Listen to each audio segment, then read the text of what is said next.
الرحمن الرحیم۔ تمام تعریفیں اللہ کے لیے، درود و سلام محمد و آل محمد کے لیے۔ اللہم صلی علی محمد و آل بسم محمد۔ اللہ الرحمن الرحیم۔ تمام تعریفیں اللہ کے لیے، درود و سلام محمد و آل محمد کے لیے۔ اللہم صلی علی محمد و آل محمد۔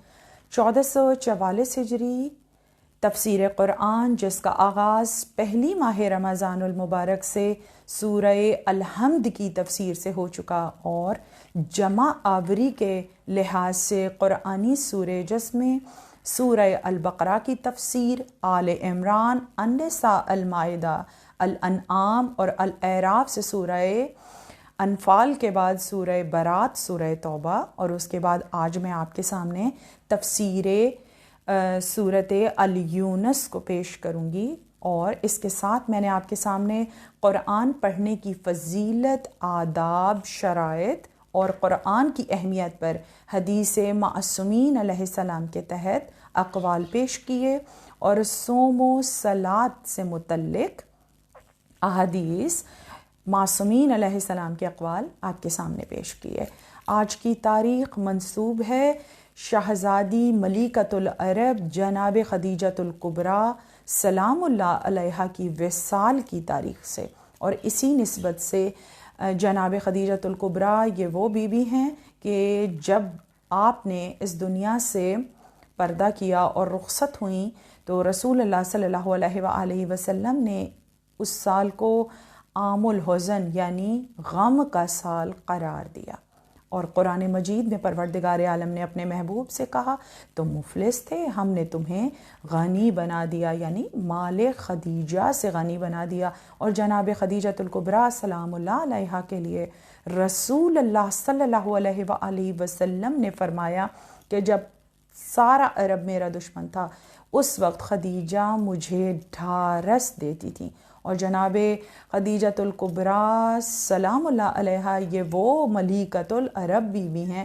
کہ جن کے شوہر رحمت للعالمین سید المرسلین ہیں، آپ کے داماد مولائے کائنات علی ابن ابی طالب، اور آپ کی بیٹی ملکائے عالمین ہیں، سلالۃ الفخر بیٹی ہیں، اور آپ کے دونوں نواسے جو ہیں وہ سید شباب اہل جنت، سید الاسباط ہیں۔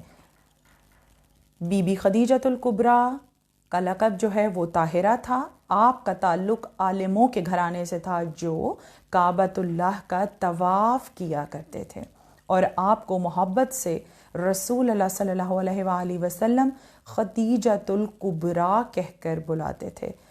تمام مکے اور عرب والے آپ کو ملکۃ العرب سے کے خطاب سے نوازا گیا تھا، اور آپ وہ مقدر والی بیوی ہیں، رسول اللہ صلی اللہ علیہ وآلہ وسلم کی وہ بیوی ہیں کہ ہر عورت کی یہ خواہش ہوتی ہے کہ میں سہاگن اس دنیا سے جاؤں، لیکن آپ کو یہ شرف حاصل ہے کہ جنت میں جہاں سب کے حلے جو ہیں وہ سفید رنگ کے ہوں گے، وہاں پر آپ کو سرخ دوپٹہ عنایت کیا جائے گا۔ آپ ایسی طاہرہ بیوی ہیں کہ آپ کی بیٹی مطہرہ ہیں، یعنی پاک کرنے والی، اور اسی نسبت سے آپ کے خاندان والوں کی شان میں پروردگار عالم نے آیہ تطہیر کو نازل فرمایا۔ آپ نے اپنی دولت عربوں میں یوں نچھاور کی کہ وہ جلدی ہی دائرہ اسلام میں داخل ہو جائیں۔ آپ نے اپنا مال و دولت جو ہے وہ اسلام کی ترویج اور تزویج کے لیے اسلام پر نچھاور کی، حتیٰ کہ جب آپ بیاہ کر رسول اللہ صلی اللہ علیہ وآلہ وسلم کے گھر تشریف لائیں تو 70,000 کنیزیں جو ہیں وہ آپ کے ناقے کے ساتھ چل رہی تھیں، اور ہر قدم پر آپ نے 40 غلام جو ہیں وہ آزاد کیے، اور اپنے شوہر نامدار کا صدقہ ان کے قد کے مطابق آپ ہر دن نکالا کرتی تھیں، یعنی اشرفیوں کا صدقہ ہوتا تھا، درہم و دینار کا صدقہ جو ہے وہ آپ اپنے شوہر نامدار کا ہر دن نکالا کرتی تھیں۔ آپ نے اسلام کو مضبوط کیا، اور صدیقہ جو ہمیشہ سچ بولتی ہو اور جو بولے وہی سچ ہو جائے، صدیقہ کہلائیں۔ اللہ آپ سے راضی برضا رہا اس طرح کیونکہ آپ جو دعا اپنے شوہر نامدار کے لیے کیا کرتی تھیں کہ پروردگار عالم محمد صلی اللہ علیہ وآلہ وسلم کا دشمن کبھی سرسبز نہ ہو۔ اسی نسبت سے پروردگار عالم نے رسول اللہ صلی اللہ علیہ وآلہ وسلم کے لیے سورہ کوثر کو نازل فرمایا اور کہا کہ آپ کا دشمن ہمیشہ بے نسلہ ہی رہے گا۔ جناب خدیجۃ الکبریٰ نے اس کے بعد جو ملکۃ العرب بیوی ہیں، آپ نے شیب ابی طالب میں مصائب و آلام کو برداشت کیا اور ان کے بعد آپ نے اس دنیا سے 10 ماہ رمضان المبارک کو وفات پائی اور آپ کے لیے پروردگار عالم نے آپ کے احسانات کے بدلے میں جنت سے کفن بھیجا۔ میں تعزیت پیش کرتی ہوں محمد و آل محمد کو جناب خدیجۃ الکبریٰ کی وفات کے موقع پر۔ اور اب میں اپنے عنوان کی جانب مزید بڑھتے ہوئے کہ روزے دار کے آداب، رسول اللہ صلی اللہ علیہ وآلہ وسلم روزہ رکھنے کے آداب، روزہ رکھنے سے متعلق احادیث میں نے آپ کے سامنے گزشتہ مجالس میں تفصیل کے ساتھ پیش کی۔ ان کو آپ غور سے سنیے، ان سے آپ کو بہت مدد ہوگی، کیونکہ وہ تمام احادیث جو ہیں وہ حدیث معصومین اور مستند ترین احادیث ہیں۔ رسول اللہ صلی اللہ علیہ وآلہ وسلم نے فرمایا کہ روزے میں خوشبو کو سونگھنا کیسا ہے؟ آپ نے فرمایا کہ خوشبو تو روزے دار کے لیے تحفہ ہے۔ آپ خوشبو کو سونگھا کرتے تھے، لیکن وہ صفوف کی صورت نہ ہو کہ وہ دماغ تک چلی جائے۔ آپ نے فرمایا بخارات، بخور اور لوبان جیسی خوشبو روزے دار کے لیے تحفہ ہے، مگر وہ گل ریحان کو نہیں سونگھ سکتا۔ جس طرح وہ حالت احرام میں گل ریحان کو نہیں سونگھ سکتا، اسی طرح وہ حالت روزہ میں بھی خوشبو کو گل ریحان کی نہیں سونگھ سکتا، یہ جائز نہیں ہے۔ آپ نے فرمایا اگر کوئی عورت طعام تیار کرے، مٹھاس یا اس کا نمک، نمکینی چکھنے کے لیے وہ زبان کے آگے چکھ سکتی ہے، حتیٰ کہ اس کا ذائقہ حلق میں نہ جائے۔ اسی طرح کلی کرتے ہوئے احتیاط ہے کہ پانی جو ہے وہ حلق تک نہ اترے۔ اور اگر کوئی ماں اپنے بچے کو غذا دے تو وہ چبا کر غذا اپنے بچے کو دے سکتی ہے ایک حد تک، مگر اس کا ذائقہ بھی حلق تک ہرگز نہ جائے۔ آپ کے پاس ایک شخص کو لایا گیا جس نے جان بوجھ کر 3 دن تک لگاتار روزہ توڑا تھا، تو آپ نے اس سے کہا کہ اس کو میں قتل کر دینے کا حکم بھی دے سکتا ہوں، کیونکہ پروردگار عالم بالکل پسند نہیں کرتا کہ کوئی شخص جان بوجھ کر روزہ توڑے۔ اور روزہ رکھنے کے بارے میں آپ نے فرمایا کہ تم اپنے بچوں کو 9 برس کے عمر سے روزے رکھواؤ۔ اگر وہ لگاتار 3 دن روزے رکھنے کی ہمت رکھتے ہوں تو تم ان کو روزے رکھواؤ، ورنہ ان پر لڑکیوں پر، عورتوں پر 9 برس کی عمر سے اور لڑکوں پر 13 سے 14 برس کی عمر کے درمیان روزے جو ہیں وہ فرض ہو جاتے ہیں، باقی ان کی سقط پر ہے۔ اگر وہ رکھ سکتے ہیں تو ان کو 9 برس کی عمر سے روزہ رکھوانا جائز ہے۔ اور اب قرآن مجید کا سورہ یونس جو مکہ اور مدینہ منورہ دونوں میں نازل ہوا، اس کی کل 109 آیات ہیں، جس میں سے 96 آیات مکے میں اور باقی آیات مدینہ منورہ میں نازل ہوئیں، اور اس کے 11 رکوع ہیں، اور جمع آوری کے حساب سے یہ قرآن مجید کا 10واں سورہ ہے۔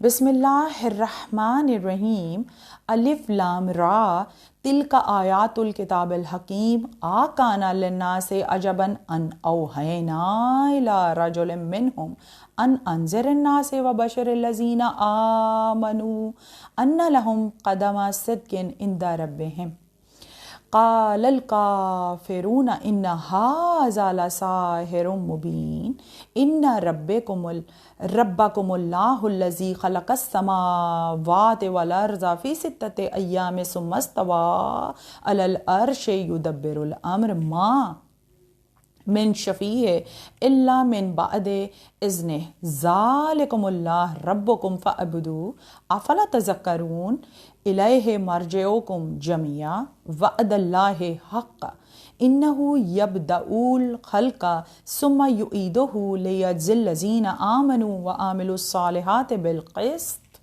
والذین کفروا لهم شراب من حمیم وعذاب علیم بما كانوا یکفرون هو الذی جعل الشمس ضیاء والقمر نورا وقدرہ منازل لتعلموا عدد السنین والحساب ما خلق اللہ ذالک الا بالحق یفصل الآیات لقوم یعلمون ان فی اختلاف اللیل والنہار وما خلق اللہ فی السماوات فی الارض والارض لآیات لقوم یتقون ان الذین لا یرجون لقاءنا ورضوا بالحیاۃ الدنیا وَاطْمَأَنُّوا بِهَا وَالَّذِينَ هُمْ عَنْ آيَاتِنَا غَافِلُونَ أُولَٰئِكَ مَأْوَاهُمُ النَّارُ مَا كَانُوا يَكْسِبُونَ إِنَّ الَّذِينَ آمَنُوا وَعَمِلُوا الصَّالِحَاتِ يَهْدِيهِمْ رَبُّهُمْ بِإِيمَانِهِمْ تَجْرِي مِن تَحْتِهَا الْأَنْهَارُ فِي جَنَّاتِ النَّعِيمِ۔ کچھ آیات سورہ یونس کی میں نے آپ کے سامنے تلاوت کی، جس کا ترجمہ میں آپ کے سامنے پیش کروں گی کہ اللہ کے نام سے جو رحمان اور رحیم ہے۔ الف لام را، یہ حکمت اور دانش والی کتاب ہے۔ کیا لوگوں کے لیے یہ بات تعجب خیز بن چکی ہے کہ ہم نے ان میں سے ایک آدمی پر وحی بھیجی کہ وہ لوگوں کو خبردار کر دے، اور جو ایمان لائیں انہیں اس بات پر خوشخبری دے دے کہ ان کے لیے ان کے رب کے پاس سچی عزت اور سرفرازی ہے۔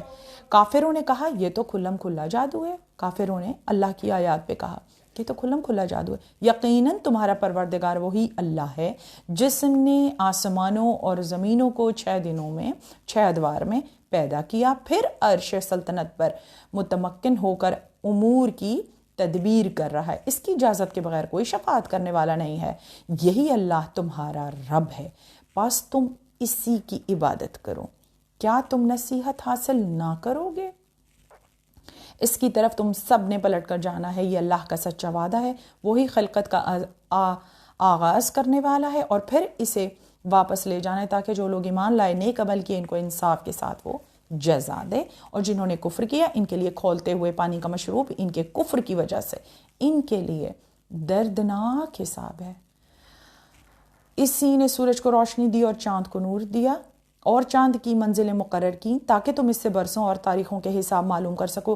یہ سب کچھ اللہ نے حق کے ساتھ پیدا کیا ہے۔ وہ علم رکھنے والوں کے لیے اپنی نشانیوں کو کھول کھول کر بیان کر رہا ہے۔ یقیناً رات اور دن کی آمد و رفت اور جو کچھ اللہ نے آسمانوں اور زمینوں میں پیدا فرمایا ہے، ان سب میں اہل تقوی کے لیے نشانیاں پائی جاتی ہیں۔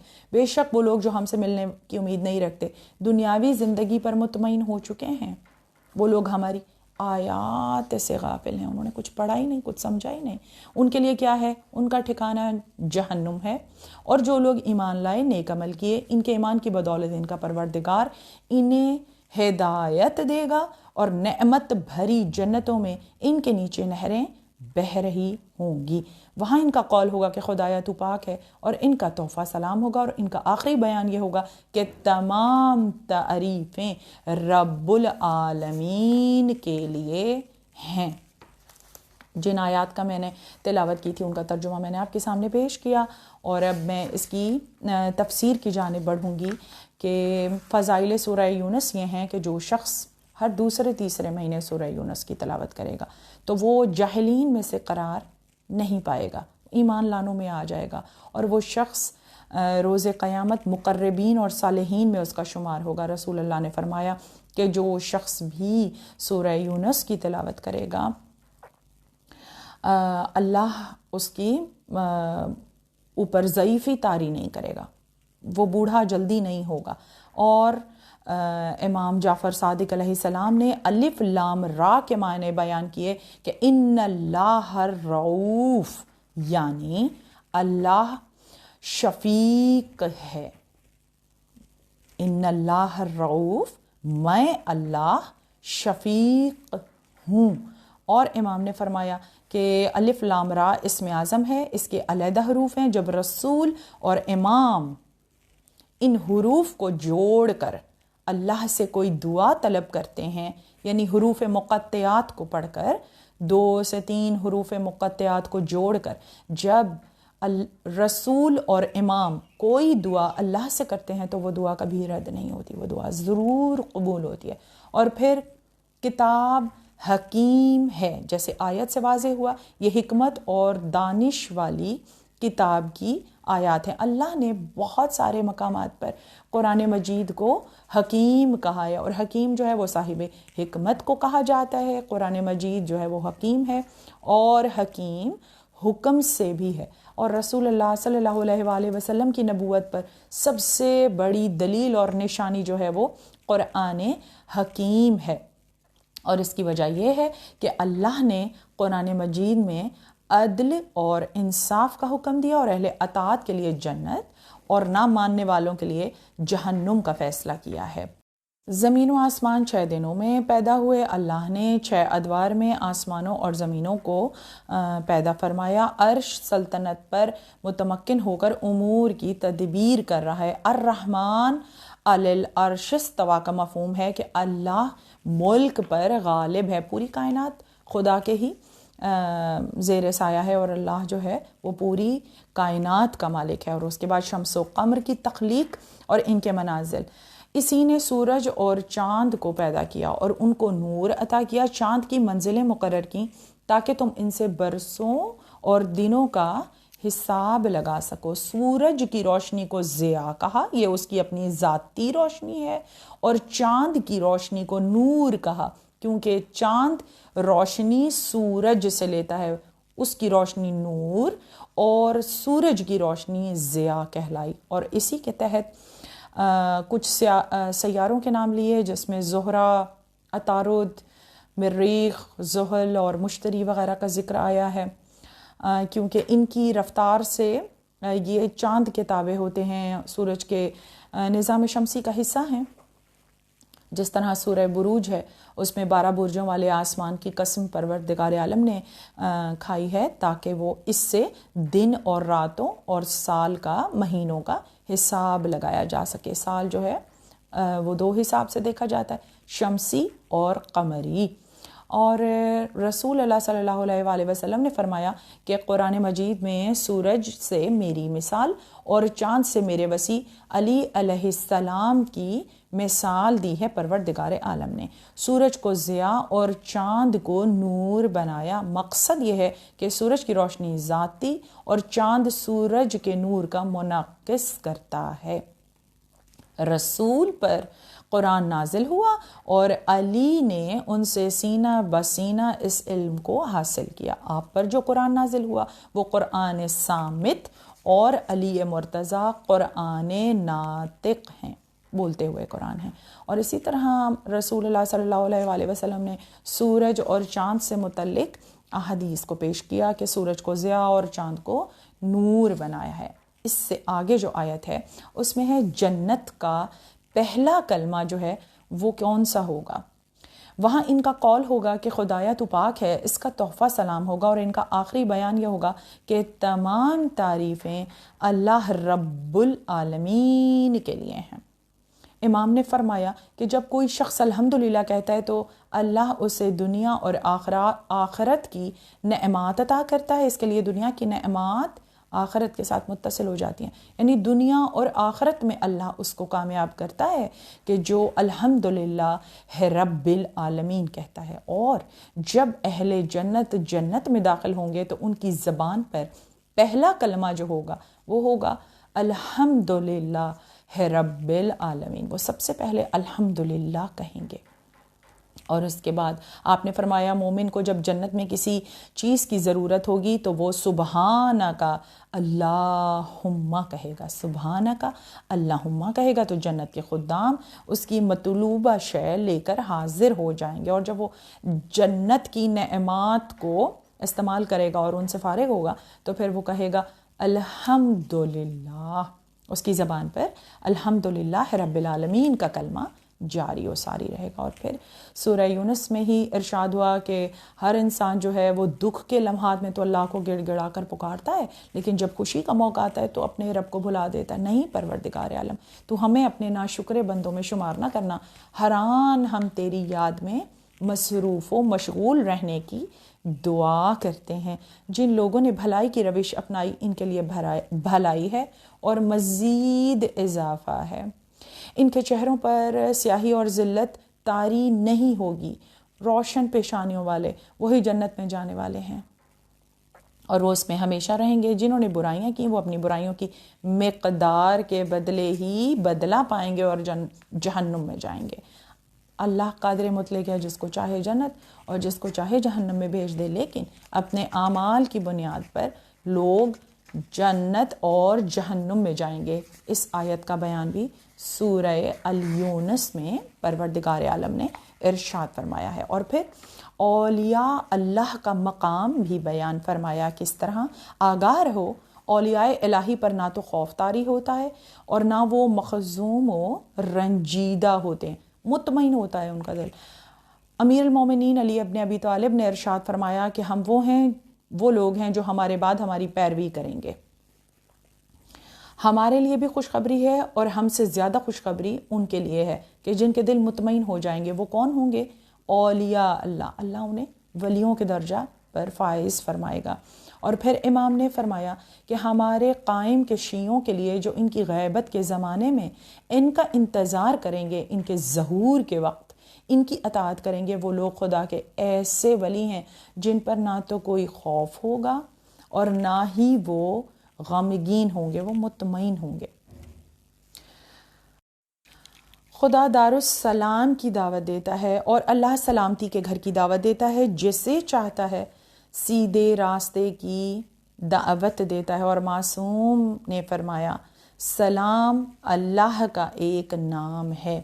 اللہ سلامتی کے گھر کی طرف دعوت دیتا ہے۔ اور آیت ہے اسی صورت کی کہ آپ سے دریافت کرتے ہیں کہ کیا واقعی وہ حق ہے؟ آپ کہہ دیں جی ہاں، مجھے اپنے رب کی قسم وہی حق ہے، تم اسے عاجز نہیں کر سکتے۔ اور رسول اللہ صلی اللہ علیہ وآلہ وسلم نے فرمایا کہ اس سے مراد امام ہے، اور مجھے اپنے رب کی قسم وہ امام ہے، اور فرمایا العلی مع الحق، الحق مع العلی۔ اور اس کے بعد ایک بشارت ہے کہ ایک مومن کو زندگی میں اور آخرت میں کیسے بشارت دی جاتی ہے۔ ان کے لیے دنیاوی زندگی اور آخرت دونوں میں خوشخبری ہے۔ ارشاد رب العزت ہے کلمات خدا میں کوئی تبدیلی واقع نہیں ہوتی، یہی دراصل عظیم کامیابی ہے۔ اور رسول اللہ صلی اللہ علیہ وآلہ وسلم نے ارشاد فرمایا کہ ایک مومن کو دنیا اور آخرت کی بشارت کیسے دی جاتی ہے؟ مومن کو دنیا کی بشارت خواب کے ذریعے دی جاتی ہے، خواب میں اس کو بشارت دی جاتی ہے۔ اور آخرت کی بشارت کیسے دی جاتی ہے؟ جب اس کی جان، اس کی روح قبض کی جاتی ہے، اس وقت معصومین علیہ السلام کی زیارت کروا کے اس کو آخرت کی بشارت دی جاتی ہے کہ جب کسی مومن کی روح کو قبض کرنا مقصود ہوتا ہے تو میں اور علی آتے ہیں، یعنی میں محمد مصطفیٰ صلی اللہ علیہ وآلہ وسلم اور مولا کائنات آتے ہیں، اور ملک الموت کے ساتھ حضرت جبریل علیہ السلام بھی تشریف لاتے ہیں، اور وہ کہتے ہیں کہ یا رسول اللہ یہ آپ کا مومن ہے اور مولا کائنات کا شیعہ ہے اور یہ جنتی ہے۔ یہ بشارت مومن کو زندگی میں ہی سنا دی جاتی ہے۔ جان کنی کے وقت رسول اللہ مع مولا کائنات کے اپنے مومن کے پاس تشریف لاتے ہیں۔ یہ حدیث معصوم میں نے آپ کو پیش کی۔ اور اس کے بعد موسیٰ اور ہارون کا گھر بنی اسرائیل کے لیے قبلہ تھا، اور ہم نے موسیٰ اور اس کے بھائی ہارون کی طرف وحی کی کہ مصر میں اپنی قوم کے لیے کچھ مکان مہیا کرو اور اپنے گھر کو قبلہ بنا دو۔ اس آیت کی تفسیر میں حدیث معصوم یہ ہے کہ رسول اللہ نے امت کے دروازے جو مسجد میں کھلتے تھے سب بند کر دیے تھے۔ اور ابن عباس نے آپ سے پوچھا، لوگوں نے اعتراض بھی کیے کہ عباس بن عبد المطلب نے بھی رسول اللہ سے عرض کی یا رسول اللہ آپ نے علی کو تو رہنے دیا اور ہمیں باہر نکال دیا۔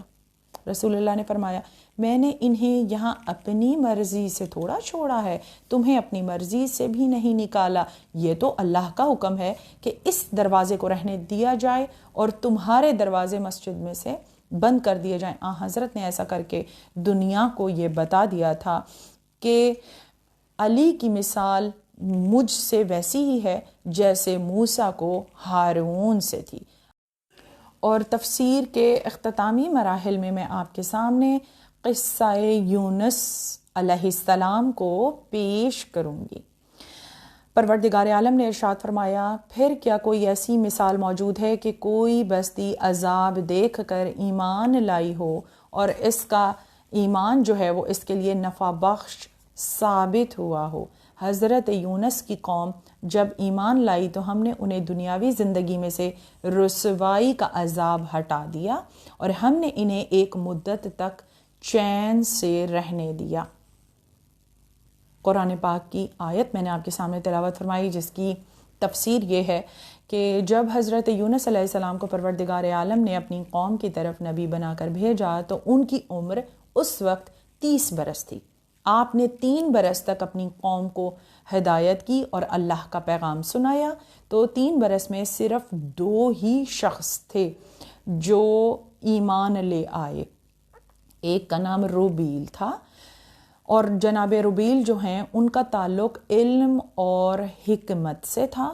آپ بکریاں چرا کر اپنا گزارا کرتے تھے۔ اور دوسرا شخص جو ہے اس کا نام تنوخہ تھا، اور یہ زاہد اور عابد شخص تھا جو لکڑیاں کاٹ کر ایک لکڑہارے کی صورت میں وہ زندگی گزارتے تھے اور اسی سے رزق و روزی کا انتظام کیا کرتے تھے۔ حضرت یونس علیہ السلام کی نظر میں روبیل کا خصوصی مقام، اور وہ اپنی قوم کی نادانی اور ان کے گلا نافرمانی سے ذکر کیا کرتے تھے اور تنگ آ گئے تھے۔ آخر کار انہوں نے تنگ آ کر پروردگار عالم سے فرمایا کہ 33 برس تک ان لوگوں کو تبلیغ کی اور انہیں تجھ پر ایمان اور اپنی نبوت کی تصدیق کی دعوت دی ہے۔ میں نے انہیں تیرے عذاب سے ڈرایا، لیکن انہوں نے میری تکذیب کی، میری نبوت کا انکار کیا، میری رسالت کی تحقیر کی، اور وہ مجھے قتل کی دھمکیاں بھی دیتے ہیں۔ پروردگار تو ان پر عذاب لا۔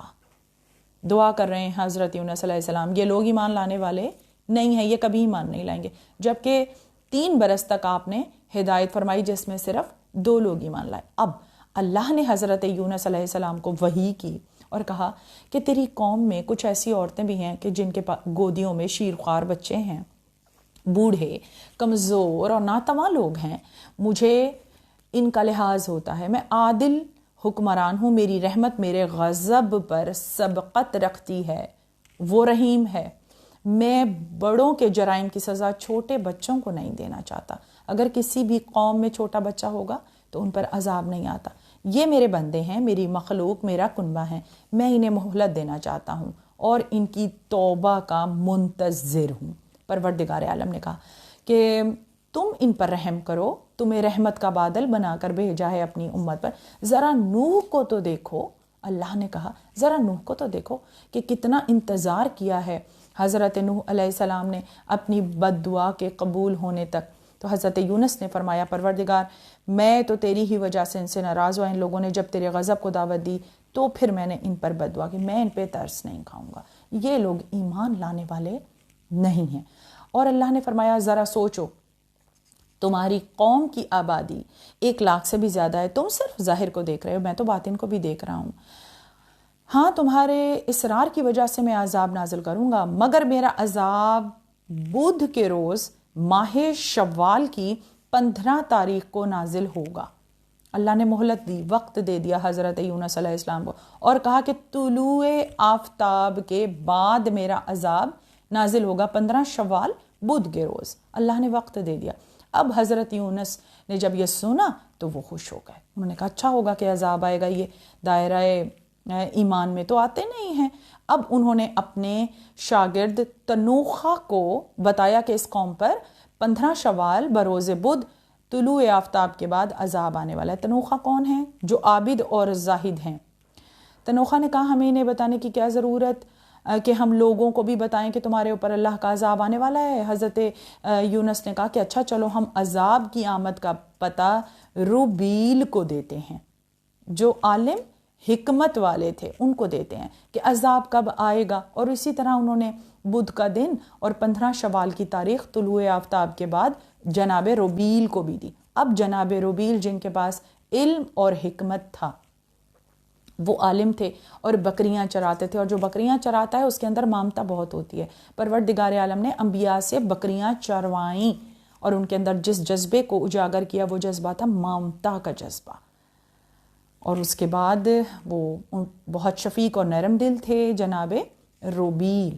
تو پھر تنوخہ نے جب جناب روبیل کو بتایا کہ ایسے اللہ کا عذاب آنے والا ہے تو انہوں نے کہا کہ نہیں، ہمیں لوگوں کو باخبر کر دینا چاہیے، اول تو اس عذاب کو روک دو، ہمیں عذاب نہیں منگوانا چاہیے، ہمیں امت کو بتا دینا چاہیے کہ اللہ کا عذاب آ جائے گا اگر تم ایمان نہ لائے۔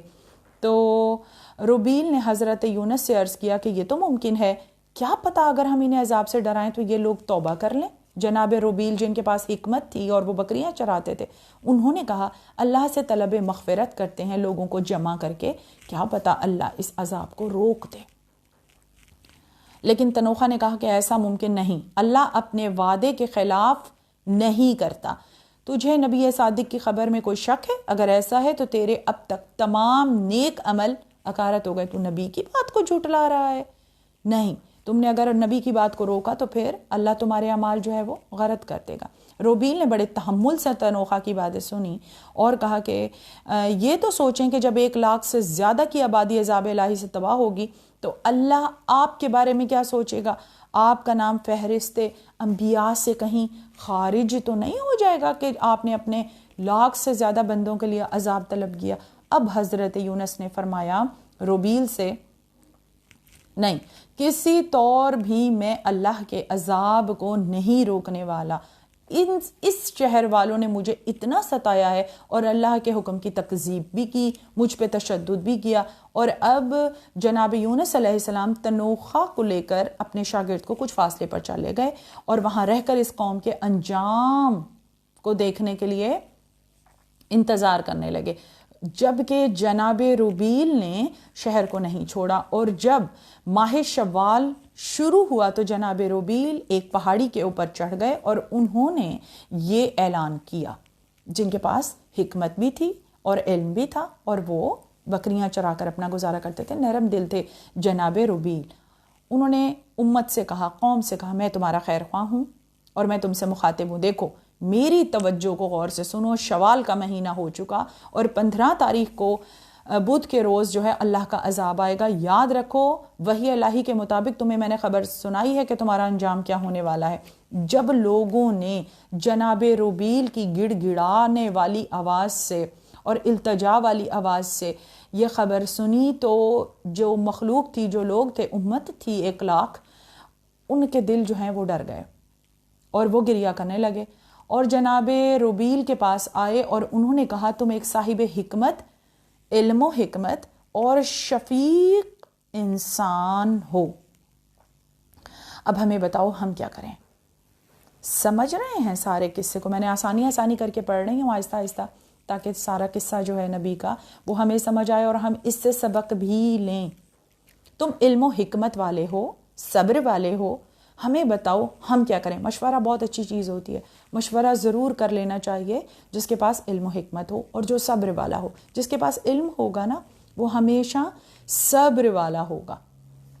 اب جناب روبیل نے کہا کہ جب بدھ کا دن آئے تو طلوع فجر کے ساتھ ہی مرد عورتوں سے جدا ہو جائیں، مائیں بچوں سے علیحدہ اور جانوروں سے ان کے بچے بھی دور کر لیے جائیں، سب لوگ چیخ پکار کریں، گڑ گڑا کر، آنسو بہا کر اللہ کی بارگاہ میں توبہ کرو، معافی طلب کرو، ہو سکتا ہے کہ اللہ عذاب کا رخ موڑ دے، اور اپنے گناہ کو تسلیم کرو کہ پروردگار تو ہمیں معاف کر دے، ہم نے تیرے نبی کی تکذیب کی، اس کا دل دکھایا اور تیرے پیغام کو نہیں مانا۔ اپنے گناہوں کا اقرار کرنا چاہیے، جب بھی توبہ کرنی چاہیے اس سے پہلے اپنے گناہوں کا اقرار تو کریں کہ ہم نے کیا کیا گناہ کیے تھے، اللہ بہت معاف کرنے والا ہے۔ روبیل نے کہا جب تک عذاب کے آثار ختم نہ ہو جائیں اس وقت تک مسلسل گریہ کرو اور رو رو کر دعائیں مانگو۔ اہل شہر کو روبیل کی بات پسند آئی۔ جب وعدے کا دن آیا تو سب جمع ہو گئے کھلے میدان میں، ماؤں نے بچوں کو جدا کر دیا شوہر بیویوں سے اور جانوروں سے ان کے بچوں کو جدا کر کے زیر آسمان آئے اور پھر انہوں نے گڑ گڑا کر اللہ سے دعا کی۔ ادھر سورج طلوع ہوا تو عذاب الہی کے آثار نمودار ہونے لگے۔ اچانک رنگ کی آندھی آئی اور لوگ چیخ چیخ کر دعائیں کر رہے تھے، ان کی آوازیں بہت بلند تھیں کہ دور فاصلے پر موجود جناب یونس اور تنوخہ کو ان کی صدائیں سنائی دے رہی تھیں، اور پھر بھی حضرت یونس علیہ السلام یہی دعا کر رہے تھے، پروردگار عالم تو ان پر شدید عذاب لا۔ جب کہ روبیل اس شہر کو چھوڑ کر قریبی گاؤں میں چلا گئے اور جب وہ اپنی قوم کی گڑ گڑاہٹ کی آوازیں سنتے تھے تو وہ پروردگار عالم سے یہ دعا کر رہے تھے، پروردگار تو ان پہ رحم کر، رحم کی دعا کرنی چاہیے۔ ہم کون ہوتے ہیں کسی کے لیے سزا یا جزا مانگنے والے؟ ہم تو عام انسان ہیں۔ اگر کوئی آپ کے ساتھ برائی بھی کرے یا برا سلوک بھی کرے تو آپ اس کے لیے بد دعا نہ کریں، بلکہ یہ کہیں کہ پروردگار عالم تو مجھ پہ بھی رحم کر اور اس پہ بھی رحم کر، دونوں پر رحم کی دعا مانگنی چاہیے اللہ سے۔ تو اب یہ ہوا کہ حضرت اسرافیل علیہ السلام آئے، انہوں نے خدا کے عذاب کو پروں سے دھکیلا اور پہاڑوں پر گرایا، جس کی وجہ سے وہ پہاڑ لوہے کے بن گئے۔ الغرض زوال آفتاب کے وقت آیا ہوا عذاب چھٹ گیا، طلوع آفتاب سے شروع ہوا تھا، زوال آفتاب تک چھٹ گیا، اور ماؤں نے اپنے بچوں کو سینوں سے لگایا، لوگ گھروں کو واپس گئے۔ دوسرا دن ہوا تو حضرت یونس نے تنوخہ سے فرمایا آؤ چل کر دیکھیں کہ اس قوم کا کیا حال ہوا۔ جب وہ اپنی سرزمین پر پہنچے دیکھا لوگ اپنے اپنے کاموں میں مصروف ہیں۔ حضرت یونس کو صدمہ ہوا، اور جو پہلے سے ہی مجھے نبی نہیں مانتے تھے اب تو وہ مجھے کاذب بھی کہیں گے کہ تمہاری دعا پر کوئی عذاب نہیں آیا، دیکھو ہم نے کیسے عذاب کو ٹال دیا۔ اب حضرت یونس علیہ السلام جو ہیں وہ ناراض ہو گئے۔ مچھلی والا جب ناراض ہو کر چل پڑا تو اس نے سمجھا کہ ہم اس پر سختی نہیں کریں گے۔ اگر اللہ کسی پر رحم کرے تو ہم کون ہوتے ہیں کہ ہم کسی کے لیے جان بوجھ کر چاہیں کہ اللہ اس کے اوپر لازمی عذاب بھیجے؟ نہیں، ہمیں ہر کسی کے لیے اللہ سے رحم مانگنا چاہیے۔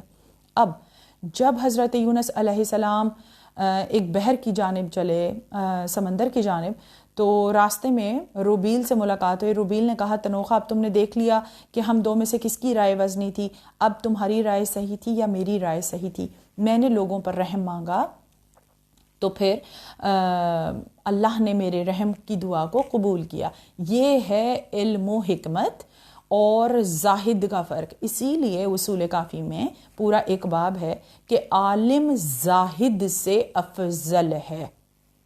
عالم کا علم دوسروں کو نفع پہنچاتا ہے، جبکہ زاہد کی عبادت اس کی اپنی ذات کو فائدہ دیتی ہے۔ عالم زاہد سے کہیں زیادہ افضل ہے۔ اب حضرت یونس علیہ السلام کشتی پر سوار ہوئے، جیسے گہرے پانیوں میں داخل ہوئی بڑی مچھلی کشتی کے سامنے آئی اور کشتی میں سوار تمام مسافر اسے دیکھ کر پریشان ہوئے۔ یونس جو کہ کشتی کے اگلے حصے پر بیٹھے ہوئے تھے، اس جگہ کو چھوڑ کر پچھلے حصے پر مچھلی دوبارہ آئی۔ ملاح نے کہا کہ ہمیں معلوم ہوا کہ کوئی غلام سوار ہے، مچھلی اسے نگل نہ لے، اب وہ کشتی کو ساحل تک پہنچائے گی نہیں۔ تمام مسافروں پر قرہ ڈالتے ہیں، جس کے نام کا قرہ نکلے گا وہی کشتی سے چھلانگ لگائے گا اور باقی مسافروں کی زندگی بچ جائے گی۔ جب قرہ ڈالا گیا تو حضرت یونس علیہ السلام کا نام آیا اور آپ نے پانی میں چھلانگ لگا دی، اور 40 دن کہیں لکھا ہے، اور یہاں پر ایک اور روایت کے مطابق 3 دن بھی لکھا ہے۔ آپ مچھلی کے پیٹ میں رہے، اور پھر آپ کو ایک آیت نازل ہوئی جو تھی کہ آیہ کریمہ کہلاتی ہے کہ لا الہ الا انت سبحانک انی کنت من الظالمین کی آیت آپ نے مچھلی کے پیٹ میں تلاوت فرمائی، جس کو 40 مرتبہ اگر ہم بھی تلاوت کریں حالت سجدہ میں یا کسی بھی پریشانی میں تو لازمی یہ آیت ہماری مدد کرتی ہے مشکل سے نکالنے میں۔ اب مچھلی سے آپ کو باہر اگل دیا، اور اس کے بعد آپ کی جلد انتہائی کمزور ہو چکی تھی۔ اللہ نے آپ کے لیے کدو کی بیل اگائی جس کے سائے میں آپ پورا ہفتہ آرام کرتے رہے۔ اس کے بعد جب چلنے کے قابل ہوئے تو کدو کی بیل پر اللہ نے ایک کیڑا بھیجا جس نے اس کی جڑوں کو کھا لیا، وہ سوکھ گئی۔ جب آپ نے بیل کو خشک پایا اس کی وجہ سے بھی آپ غمگین ہو گئے، اور اس کے بعد آپ اپنے علاقے میں چلے گئے۔ اب کدو کی بیل کو تو نے اپنے ہاتھ سے کاشت نہیں کیا تھا۔